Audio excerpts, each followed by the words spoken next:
आता है जिबरेलिन का जैव संश्लेषण, बायोसिंथेसिस ऑफ जिबरेलिन्स। जिबरेलिन का जैव संश्लेषण मुख्यतः भ्रूण, तरुण पत्तियों और मूलाग्र में होता है। अपरिपक्व बीजों की बात करें तो वहाँ पर इसकी मात्रा सर्वाधिक होती है, और तरुण पत्तियों जो होती है वहाँ पर इनका संश्लेषण का, या हम कह सकते हैं कि तरुण जो पत्तियाँ होती है वो जैव संश्लेषण का प्रमुख स्थल होती है। जिबरेलिन का संश्लेषण एसिटिल कोएंजाइम से होता है, और इसके 3 अणु मिलकर के मेवालोनिक अम्ल का एक अणु बनाते हैं। जो मेवानोलेट का परिवर्तन मेवानोलेट 5 फॉस्फेट के में हो जाता है, और इससे आगे चल करके मेवानोलेट 5 पायरोफॉस्फेट का निर्माण होता है।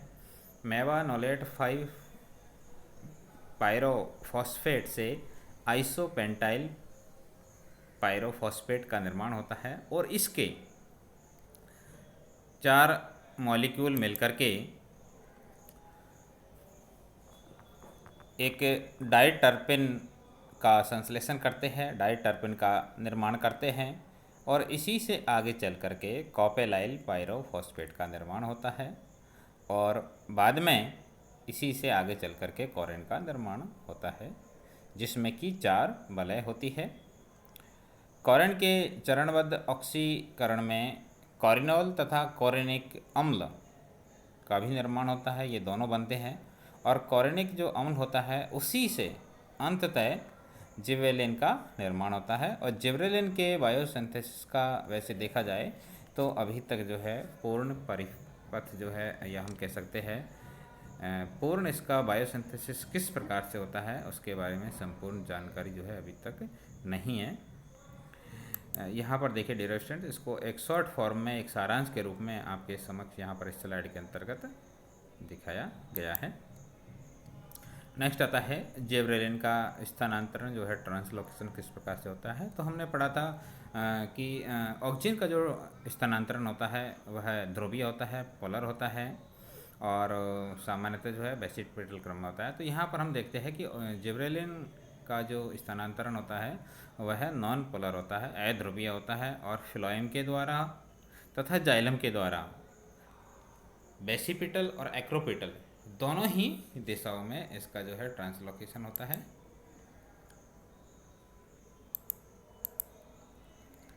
नेक्स्ट आता है bio essay of gibberellins. Gibberellin का जो जैव अवमापन किया जाता है वह कैसे किया जाता है, तो उसकी प्रमुख जो परीक्षण है, टेस्ट है, वो निम्न है। एक है बामन नवोद्भिद परीक्षण, डवार्फ सीडलिंग टेस्ट, और दूसरा है barley endosperm test.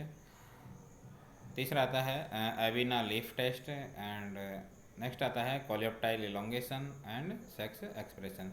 Dear students, ये जितने भी यहाँ पर बायो एसे टेस्ट दिए गए हैं, इन सभी बायो एसे टेस्टों में से हमें 2 टेस्ट, प्रथम जो 2 टेस्ट है इन्हें विस्तार पूर्वक एक एक करके अध्ययन करना है।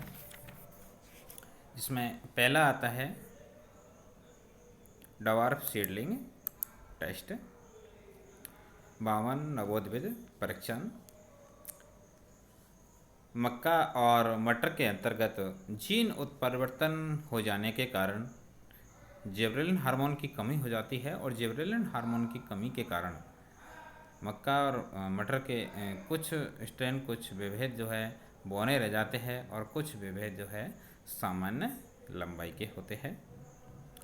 जब इन जेनेटिकली जो डवार्फ जो स्ट्रेन होते हैं, प्रभेद होते हैं, इनके ऊपर जब जिबरेलिन का बाह्य अनुप्रयोग किया जाता है तो इनकी लंबाई जो है तेज़ी से बढ़ने लगती है।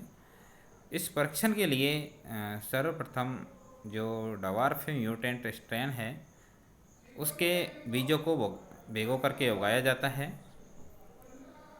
उगाने के पश्चात 3 से 4 सेंटीमीटर की लंबाई का जब प्रथम नवोद्भिद हो जाता है, और प्रथम पर्ण के लेग्यूल जब निकल जाते हैं, तो उसके ऊपर जिबरेलिन का घोल लगा देते हैं। इसके पश्चात जिबरेलिन अगली पर्व संधि और पर्णाच्छद में तेज़ी से वृद्धि को प्रेरित करता है। नेक्स्ट 5 दिनों के बाद में प्रथम और द्वितीय पत्तियों की जो आच्छद होता है उसकी लंबाई को मापा जाता है। इस प्रयोग में बामन मटर का प्रयोग भी किया जा सकता है, जैसे कि यहाँ पर मक्का का ऊपर ये एक्सपेरिमेंट किया गया था, तो यहाँ पर मटर के ऊपर भी एक्सपेरिमेंट किया जाता है, जिसमें नवोद्भिद की अथवा एपिकोटाइल की जो लंबाई होती है उसको जिबरेलिन के अणु प्रयोग के 5 दिनों बाद में माप लिया जाता है। तो यह परीक्षण जो है 1.0 नैनोग्राम जिबरेलिन की सांद्रता के प्रति जो है अनुक्रिया प्रदर्शित करता है। नेक्स्ट आता है वार्ले एंडोस्पर्म टेस्ट, जौ का भ्रूण कोष परीक्षण। जौ के भ्रूण रहित अर्ध बीजों को यानी कि डी एम्ब्रियोनेटेड जो हाफ सेल सीड्स होते हैं, उन्हें जिबरेलिन के घोल में लगभग 24 घंटे तक पहले भिगोया जाता है, डुबोया जाता है, उसमें रखा जाता है। उसके बाद में जिबरेलिन अमाइलेज की जो सक्रियता होती है उसको उत्प्रेरित करता है, जिसके कारण कि स्टार्च का शुगर में यानी कि ग्लूकोज में अपघटन हो जाता है तथा शर्करा यानी कि ग्लूकोज का बाह्य जो विलयन है, जो घोल है, उसमें वह सीक्रेट हो जाता है, उसका स्रावित हो जाता है। तो ग्लूकोज का एक तीव्र गति से बाह्य घोल में जो सिक्रेशन हुआ है माध्यम में जिबरेलिन की उपस्थिति को जो है इंगित करता है। तो इस विधि के द्वारा 0.2 नैनोग्राम जिबरेलिन की सांद्रता का परीक्षण किया जा सकता है।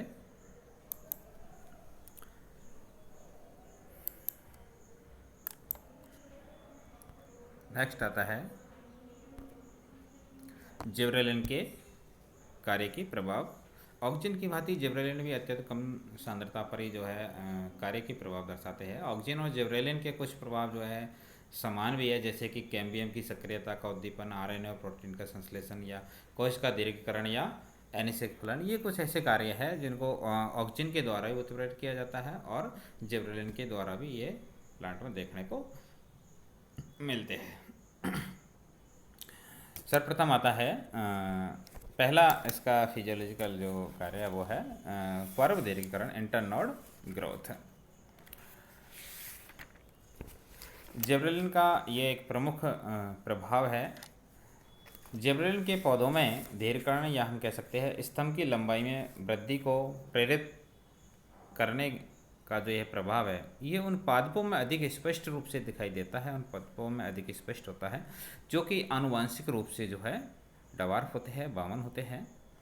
ऐसे द्विवर्षीय पादप जो प्रथम वर्ष में रोजेट स्वभाव प्रदर्शित करते हैं, उनमें जिबरेलिन के द्वारा विवर्धन होता है और जनन प्रावस्था से पूर्व ही पर्व जो है अत्यधिक इलोंगेटेड हो जाता है और पत्तियों का निर्माण नहीं होता है। तो जो इलोंगेटेड पर्ण रहित पत्तियों के बिना, पत्तियों के रहित जो इलोंगेटेड दीर्घित जो पर्व होता है उसे वोल्ट कहा जाता है। और ये जो पूरी प्रक्रिया है उस पूरी प्रक्रिया को जो है वोल्टिंग कहा जाता है। जिबरेलिन इंटरनोड की कोशिकाओं का दीर्घीकरण करता है, जिसके फलस्वरूप पौधे की जो लंबाई होती है वो काफ़ी अधिक बढ़ जाती है और तने की जो लंबाई बढ़ जाती है, इस तने की लंबाई का बढ़ना ही वोल्टिंग कहलाता है।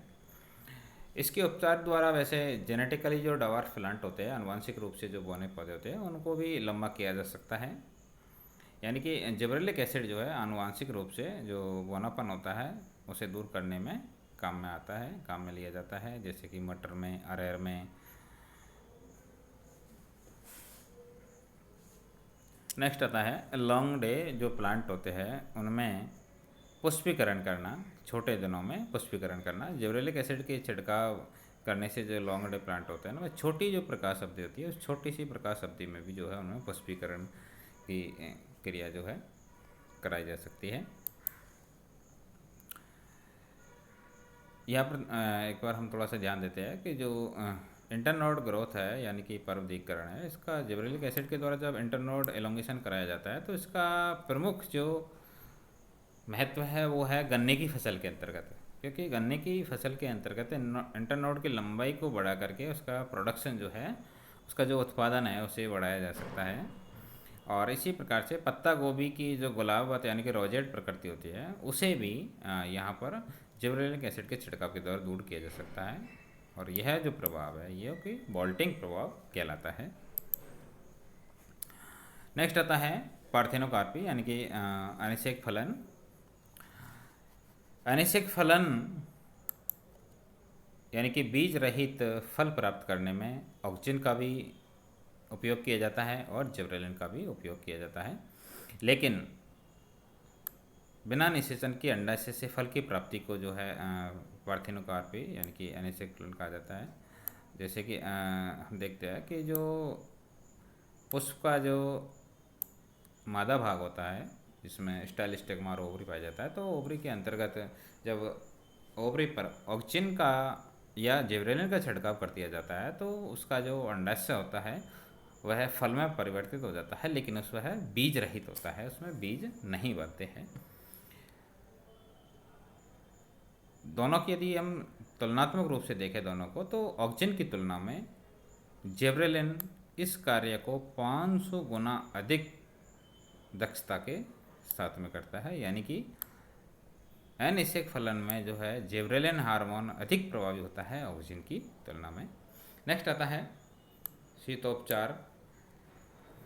अधिकांश पौधों में पुष्पन की जो क्रिया होती है वह, यह हम कह सकते हैं कि जो अधिकांश पौधे होते हैं वो द्विवर्षीय होते हैं और पुष्पन की क्रिया के लिए उन्हें द्वितीय वर्ष में कम तापमान की आवश्यकता होती है, 0 से 10 डिग्री सेल्सियस तापमान की जो आवश्यकता होती है, जो कि अनिवार्य आवश्यकता होती है, जिनमें प्रथम वर्ष में कायिक वृद्धि होती है और द्वितीय वर्ष में जो है रिप्रोडक्टिव ग्रोथ होती है। नेक्स्ट आता है अनिषेक फलन पार्थिनोकार्पी।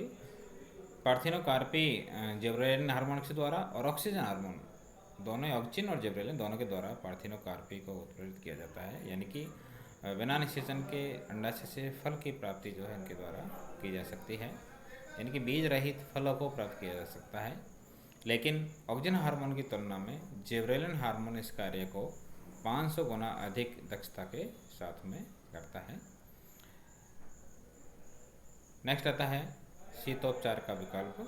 अधिकांश पौधे जिनमें जो कि द्विवर्षीय होते हैं में पुष्पन के लिए कम तापमान की 0 से 10 डिग्री सेल्सियस तापमान की आवश्यकता होती है, जो कि अनिवार्य है। ऐसे पौधों में प्रथम वर्ष में कायिक वृद्धि होती है और द्वितीय वर्ष में उन्हें जो है रिप्रोडक्टिव ग्रोथ होती है, वृद्धि होती है, और द्वितीय जो वर्ष होती है तब उन्हें न्यून तापमान की आवश्यकता होती है। लेकिन जिबरेलिन हार्मोन का जो छिड़काव कर दिया जाता है तो कम तापमान की आवश्यकता जो है उन्हें समाप्त हो जाती है और प्रथम वर्ष में ही उनमें पुष्पन की क्रिया प्रारंभ हो जाती है। नेक्स्ट आता है ब्रेकिंग ऑफ डोरमेंसी। जिबरेलिन द्वारा कलिका, बीज और राइजोम्स की जो डोरमेंसी होती है उसे इनके छिड़काव के द्वारा हटाया जा सकता है। नेक्स्ट आता है बीजों का अंकुरण। जिबरेलिन हार्मोन का छिड़काव करने से बीजों के अंकुरण को बढ़ाया जा सकता है, क्योंकि जिबरेलिन हार्मोन्स के द्वारा हाइड्रोलाइटिक एंजाइम जैसे कि अल्फा अमाइलेज है, प्रोटीजेज है, लाइपेज है, इनको एक्टिव कर दिया जाता है, सक्रिय कर दिया जाता है और बीजों के अंकुरण को प्रेरित किया जाता है। मेलनेस। डियर स्टूडेंट्स, जैसे कि हमने पिछले लेक्चर में पढ़ा था कि जो ऑक्सीजन होता है वह फीमेलनेस यानी कि मादा पुष्पों की संख्या को बढ़ाता है। यहाँ पर जिबरेलिन की यदि हम बात करें तो ये पौधों में नर पुष्पों की संख्या को बढ़ाता है। साथ ही जो फोटोप्लास्टिक यानी कि प्रकाश संवेदी जो बीज होते हैं उनके अंकुरण को भी प्रकाश की अनुपस्थिति में जो है इसके द्वारा उत्प्रेरित किया जाता है, जैसे कि तंबाकू और सलाद के अंतर्गत। नेक्स्ट आता है फलों के आकार को बढ़ाना। जिबरेलिन अम्ल के द्वारा अंगूर के गुच्छे और फलों के आकार को बढ़ाया जा सकता है, जैसे कि पोमेलिन, gibberellic acid 4, gibberellic acid 7, cytokinin का मिश्रण जब सेब के पौधे पर इसका छिड़काव किया जाता है तो वहाँ पर फलों का जो आकार होता है वो बढ़ाया जा सकता है। फर्मेंटेशन किण्वन की यदि हम बात करें तो जिबरेलिन जो अम्ल होता है यानी कि जिबरेलिक जो हार्मोन होता है किण्वन के समय इस सेल्स में ग्रोथ को प्रेरित करता है, जिसके कारण फर्मेंटेशन की क्रिया तीव्र हो जाती है और अधिक माल्ट का जो है संश्लेषण होता है। तो इस प्रकार से डियर स्टूडेंट्स आज हमने पढ़ा था कि जो जिबरेलिन हार्मोन है उसकी खोज किस प्रकार से हुई थी, उसका बायोसिंथेसिस किस पथ के द्वारा होता है और पेड़ पौधों में किस प्रकार से वो जो है कार्यकी को प्रभावित करता है। Thank you so much.